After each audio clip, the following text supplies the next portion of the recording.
At what point do you plan on being an active participant in humanity? At what point do you actually plan on being a good human who actually contributes to society? At what point do you plan on being a good role model so that maybe one day you might have a wife or kids and you could lead them? And if you have a wife and a kid and you're in this fucked up state, motherfucker, you have a responsibility to pull yourself out of this state. I'm not saying that as a man you ought to fake it, but I'm saying as a man, you know what you need to do. You need to eat right. You need to work out. You need to get sun. You need to be optimistic. And you are only going to be optimistic when you start serving humanity. Go out there and just be good to other people. Go to a homeless shelter and start feeding them. Work at the soup kitchen on a weekend. It's funny when we see people who are in a place that's lesser than where we are, we begin to feel grateful for what little we have, right? And understand that when you start doing these things that I'm listing off, guys, at some point you're going to experience a dip. You're like, man, I'm hitting my rhythm. I'm getting out of this funk. I'm feeling good. I'm developing a habit. And then boom, I don't know, a month or 2 or 3, you're going to hit a dip. That is normal. That is accepted. You know what you do? You just Jocko Willink right through it. You do it anyway. What does he say? Good, right? Good. Good. Do it anyway. Fucking good. Do it anyway. I've got the most boring life on the planet. You know why? I just do things that I'm supposed to do.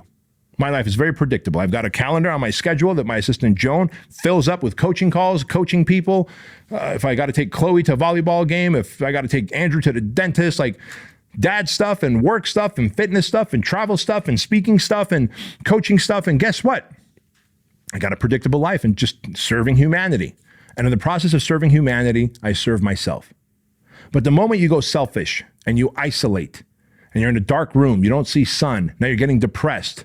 Your conscience is telling you, you know what you need to do, but you keep avoiding your conscience and doing the stupid shit, the vices, the binge watching, the addiction to entertainment, pornography. Then you feel shame and regret and you procrastinate and you say, I'm going to do it tomorrow, but then you repeat that shitty cycle. This is why you're in that state. So guys, I want to fucking beg you. I want to implore you. I want to encourage you that today is the day that you change all of that. This is how you unfuck yourself. And if you know someone who's all fucked up, if you know someone who's in that dark state and you're like, man, they need a talking to like this, forward this episode to them. Help a human out. Forward this episode, say, I listened to this and I think you'll benefit from this, and then let them know that you'll be there for them to go to the gym, to do those burpees, to be that human connection, because that's what we need to do, man. We need to help each other out. What is the opposition trying to do? Divide, divide, divide, and separate us. Divide us by color, divide us by religion, divide us by how you feel about the vaccine, divide us politically. Because the more we can stay divided, the more we will fight each other and not see all the damage that they're doing and how they're eroding the Constitution, taking away more of your freedoms. But imagine if you could actually help your fellow man.